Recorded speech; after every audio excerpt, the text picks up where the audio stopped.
Yesterday, we took a powerful step forward. We defined our purpose, that singular North Star that guides all our actions. We outlined the systems that will make our progress not a matter of willpower, but a matter of habit and design. We charted our course and prepared our vessel, but knowing where you're going is only half the battle. The real journey, the profound journey, begins when the anchor is lifted and the sails are set. Today, we leave the harbor of planning and move into the vast, unpredictable ocean of execution, because it is in the act of doing, not just the act of dreaming, that we find our true power. Today is about what happens in the quiet moments, in the solitude of your workspace, when you sit down to do the work. It's about the art of deep, uninterrupted focus. The kind of focus that carves mountains. Think of a river. It doesn't become a powerful geological force by sitting still, contemplating the landscape. It carves a canyon 1 millimeter at a time by the steady, consistent, and relentless act of flowing forward. Its power isn't a flash of lightning. It's a slow, unstoppable current. Your purpose is the water. Your systems are the path. And today we talk about the power of the current, that unwavering focused flow. We've all felt it, haven't we?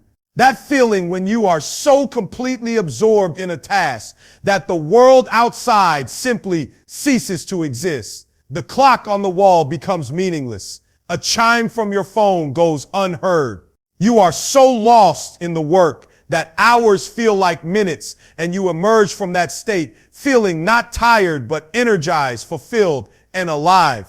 This, my friends, is the flow state. It is the peak human experience of productivity and fulfillment. It's not just about getting things done faster. It's about doing them better with more creativity, more intention, and more joy. In flow, your mind is a single-minded laser beam, not a scattered, weak floodlight. Your brain's neural chatter quiets down, and all of its formidable processing power is directed to one thing and one thing only. It's in this state that your purpose, your systems, and your efforts all align to create something truly remarkable, something you didn't even know you were capable of. The magic of flow, however, is that it's not something you can force. It's a state that emerges when conditions are just right. It happens when there is a delicate balance between the challenge of the task and your own skill level. A task that is too easy, a simple, mundane chore you could do in your sleep, will lead to boredom and a wandering mind. A task that is too difficult, something that feels impossibly complex and out of reach, will lead to anxiety, stress, and a quick retreat into distraction. Flow lives in that sweet spot right in the middle, that space where the task is challenging enough to demand your full attention, but not so challenging that it feels insurmountable. It's the constant tension between effort and mastery that allows the flow state to take hold, making the work itself its own reward. And yet this beautiful, fragile state of flow is constantly under attack.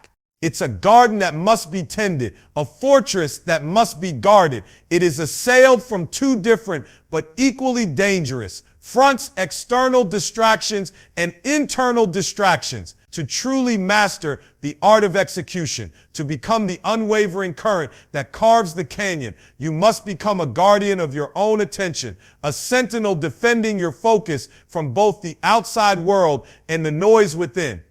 The external distractions are the obvious culprits. They are the relentless notifications that flash on your screen, the pings of an incoming email, the vibrating buzz of a social media alert. We've been conditioned to respond to these little signals, to believe that every alert is an urgent summons, a crucial piece of information we must not miss. But these small interruptions are not harmless. They are grenades lobbed at your focus. Each one shatters your concentration and leaves behind what's known as attention residue. Even after you momentarily glance at that text message or skim that email, a part of your mind is still clinging to it, still wondering about its content, still processing it in the background. That mental residue makes it exponentially harder to get back into the zone, to fully re-engage with the task at hand. It's a tax you pay for every single interruption, and that tax adds up to hours of lost productivity and fragmented work. So your first mission today is to build a fortress around your focus. This is not about being antisocial or disconnected from the world. It's about being pro-purpose. It's a deliberate act of self-respect. It means turning off all notifications, every single one, on your phone, on your computer, on your watch. Silence is not an absence of sound. It is a choice. And today you are choosing it. It means closing all unnecessary tabs and applications on your computer. Your browser is a doorway to infinite distractions, a portal to a million different places you could be at once. When it's time to work, when it's time to be present, keep only the tools you need, open and close every other door. It means creating a dedicated workspace, whether it's a desk, a corner of a room, or just a specific chair. Train your mind to associate that space with deep work. When you sit there, you are signaling to your brain, it's time to focus. This is where the work gets done. This fortress is your sanctuary. It's the physical manifestation of your commitment to your purpose. This ritual of preparation is as important as the work itself. Before you even sit down, perform a quick 5-minute cleanup of your workspace. A tidy desk is a reflection of a tidy mind, and removing physical clutter helps eliminate mental clutter. Decide what you need: a notebook, a pen, your project file, and nothing else. If you use music to focus, choose a genre with a steady rhythm and no lyrics, like classical or lo-fi beats, as vocals can hijack your brain's language center. This preparation is a declaration of intent. You are telling yourself and the world that for this block of time, you are unavailable for anything but your purpose. You are not multitasking. You are singularly devoted to the task at hand. But the greatest challenge, the most difficult adversary, doesn't come from the outside. It comes from within. It's the constant, chaotic chatter of your own mind. It's the voice of self-doubt that whispers, "You're not good enough." It's the sudden, jarring memory of a task you forgot to do earlier, or the random, completely irrelevant thought about what to make for dinner. This is the monkey mind, a term from Eastern philosophy that perfectly captures the restless, jumping, and chattering nature of our thoughts. It is the master of internal distraction, and fighting it is like trying to push a wave back into the ocean. The more you resist, the stronger it becomes. The strategy here is different. It is not about resistance. It is about acceptance and redirection. When a distracting thought arises, don't judge it. Don't berate yourself for having it. Just notice it, like a cloud passing in the sky. Say to yourself quietly, "Okay, that's a thought about dinner. I'll get back to that later." And then gently but firmly guide your attention back to the work. It's a simple act of acknowledging the thought without giving it power. You can also use a powerful tool called a parking lot. Keep a simple notebook or a single document open where you can quickly jot down any distracting thoughts or to-dos that come to mind. This validates the thought without letting it derail you. You've captured it, so you no longer have to worry about forgetting it. You can deal with it later. Every single time you gently guide your mind back to the task, you are performing a mental bicep curl. You are strengthening your ability to focus, making it easier the next time until one day you can enter the flow state with remarkable ease. The monkey mind often chatters from a place of anxiety, fear, or perfectionism. It's the voice that's afraid you'll fail, so it offers a million other things to think about to avoid the risk. The parking lot method is so effective because it's a non-judgmental act. It says, "I hear you and your thought is valid, but now is not the time." This builds trust with yourself. You are training your brain that you won't forget its concerns, but you are the one in control of the timeline. This is the first step in learning to trust your own process and silence the internal noise that holds so many of us back. As we transition from theory to practice, we need to understand the powerful engine that will sustain us through the difficult days, the habit loop. Think of every focus session as a deliberate step in a new habit. It's a simple 3-part cycle: cue, routine, and reward. The cue is the trigger. It's your physical space, the closed tabs, the silent phone. It's the moment you say, I am now entering a state of focus. The routine is the new behavior you want to instill. 25 minutes of deep single tasking work, and the reward is what your brain gets for completing the routine. This is where the magic happens. The reward is not just the 5-minute break you've earned. It's the profound feeling of accomplishment. It's the satisfaction of seeing progress, of knowing that you did what you said you would do. It's the feeling of energy and clarity that comes from being in flow. This feeling is the dopamine hit that will rewire your brain to crave this new habit. You are not just building a habit of work, you are building a habit of feeling good about your work. This is the difference between a task you dread and a ritual you look forward to. This is also where the power of small wins becomes so critical. 25 minutes might not seem like much on its own, but it's not about the magnitude of the single session. It's about the consistency of the small win. Each completed session reinforces the habit loop. It's a vote of confidence in yourself. With every successful 25-minute sprint, you are telling your brain, I can do this. I am someone who follows through on my commitments. The momentum from these small wins will build into an unstoppable force that carries you through the inevitable moments of doubt and resistance. You are not building a masterpiece in a single day. You are laying a single solid brick over and over with unwavering consistency. And that, more than anything, is the secret to lasting change. Once you have mastered the art of the 25-minute sprint, once you can enter that focused state with a degree of ease, it's time to graduate. The next step in your evolution is the uninterrupted hour. As you get better at single tasking, you will notice that it takes a few minutes to truly get into the zone. This is what athletes call the warm-up period. For deep work, it can take anywhere from 10 to 15 minutes to fully immerse yourself. Because of this ramp-up period, longer, uninterrupted blocks of time are where you'll find your most profound insights and breakthroughs. The goal here is to find a block of at least 60 to 90 minutes that you can devote entirely to one task. This is the time you will schedule in your calendar, a meeting with yourself that is non-negotiable. During this time, the rules of the fortress are even stricter. Your phone should be in another room, all notifications off, and you have told everyone who needs to know that you are unavailable. This isn't about working harder. It's about working deeper. It's about leveraging the power of continuous, unbroken concentration to tackle the most complex and important tasks, the ones that actually move the needle on your purpose. This is the deliberate choice to embrace discomfort. The initial moments of a deep work session can feel uncomfortable. The mind will resist, offering 1,000 reasons to do something else. This resistance is not a sign of weakness. It's a sign that you are on the right track.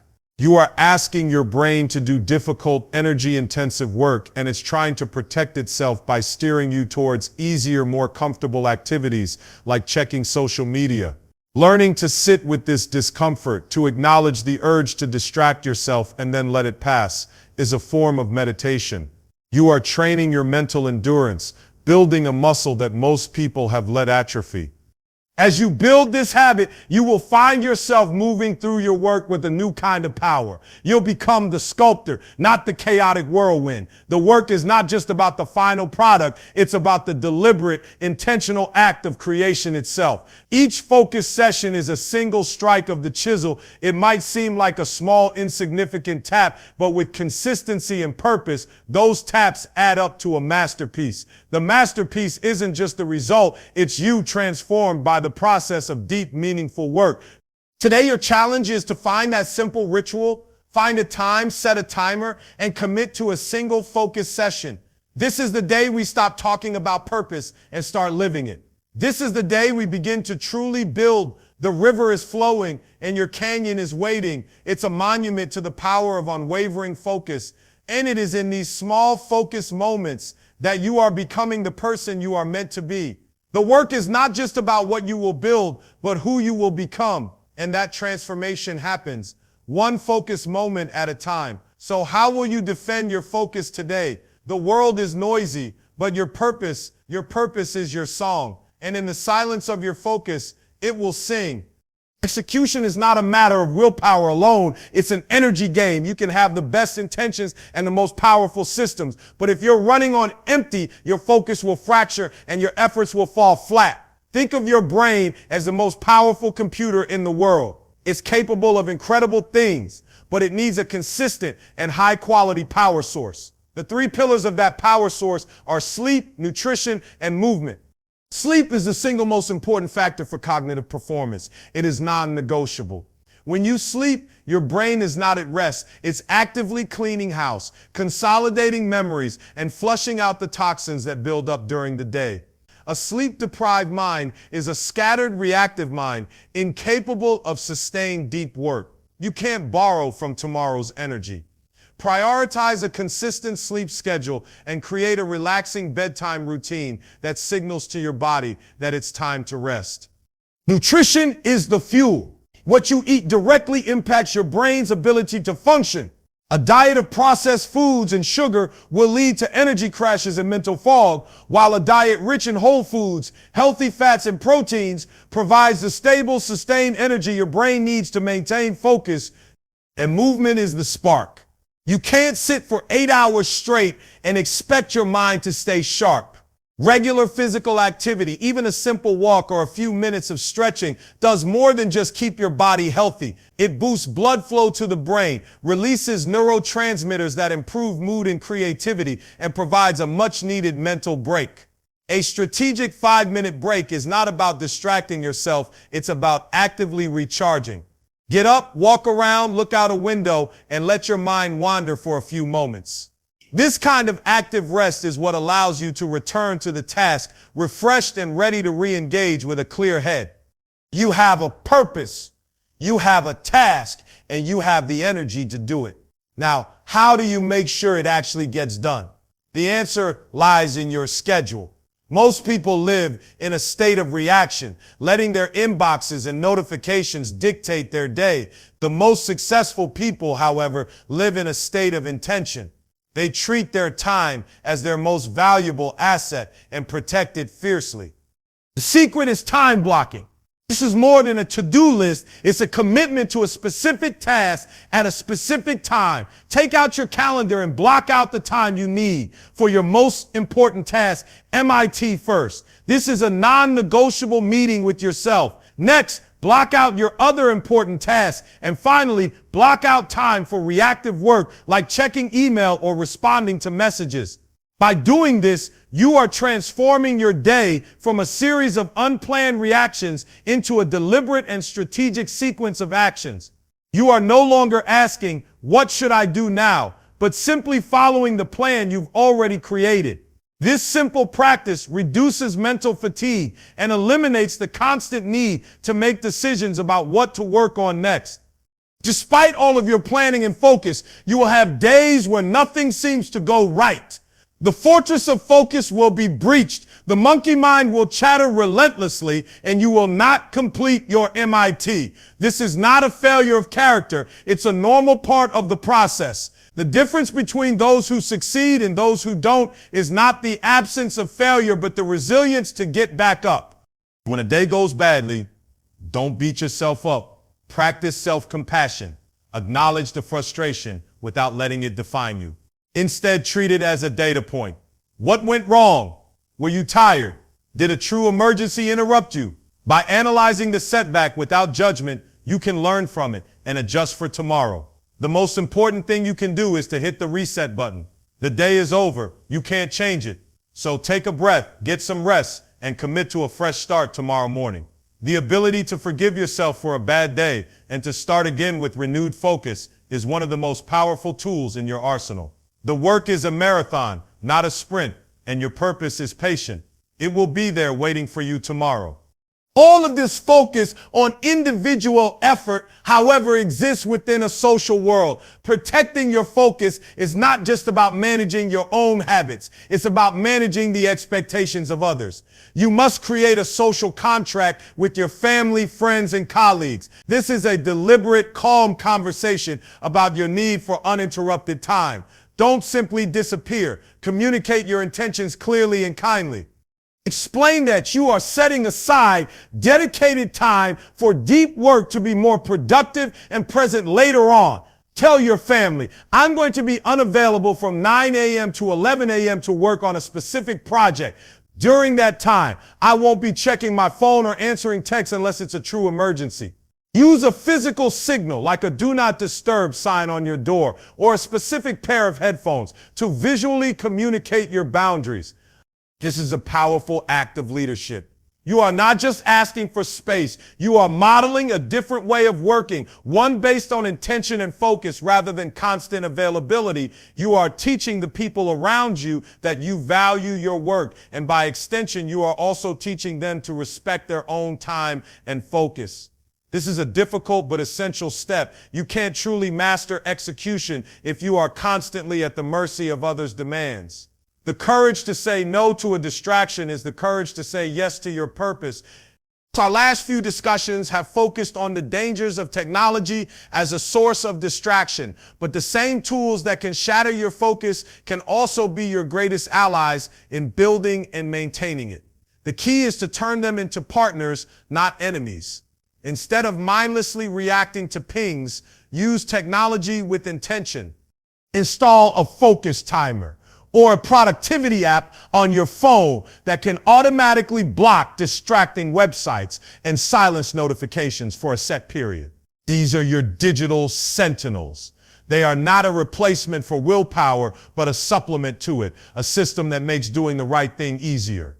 Use an application that logs your progress. Seeing a visual representation of your focused time, a graph that shows you the deep work hours you've logged, can be incredibly motivating. It provides a tangible reward, a powerful feedback loop that reinforces the habit.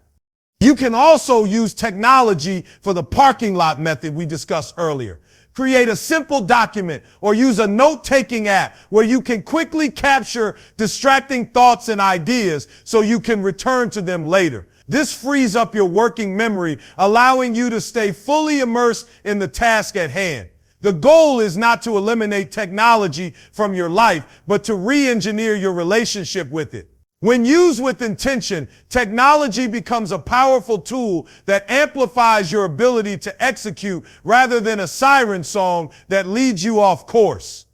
Now let's talk about the work itself, because not all work is created equal. We've all had days where we're incredibly busy, but we look back and feel like we accomplished nothing of real significance. That's because we fell into the trap of busyness. We confused activity with progress.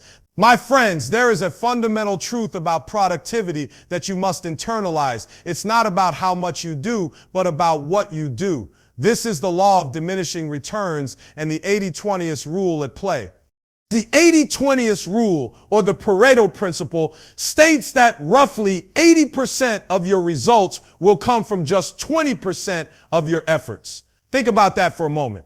That means most of the things you do throughout the day, the emails you answer, the social media you scroll, the small inconsequential tasks are only contributing a tiny fraction to your overall progress. Your true progress, the kind that moves the needle on your purpose, comes from a handful of highly impactful activities. So your challenge is to identify your most important task, MIT, for the day. And to do that work first during your prime focus time. Your MIT is the single most important action you can take that will create the biggest result. It's the one thing that if you get it done will make the day a success, regardless of anything else. This requires a shift in mindset. You must become a ruthless prioritizer, constantly asking yourself, what is the one thing that will have the biggest impact? Do that first, protect that time, complete that task. This is the difference between working hard and working smart. It's the difference between a life of busyness and a life of impact. When you work this way, another powerful psychological force comes into play, the power of the closed loop. It's not just about starting a task, it's about finishing it. Our brains are hardwired to seek completion. When we start something and leave it unfinished, it creates a lingering mental tension, a nagging feeling that pulls on our focus. This is a concept known as the Zeigarnik effect.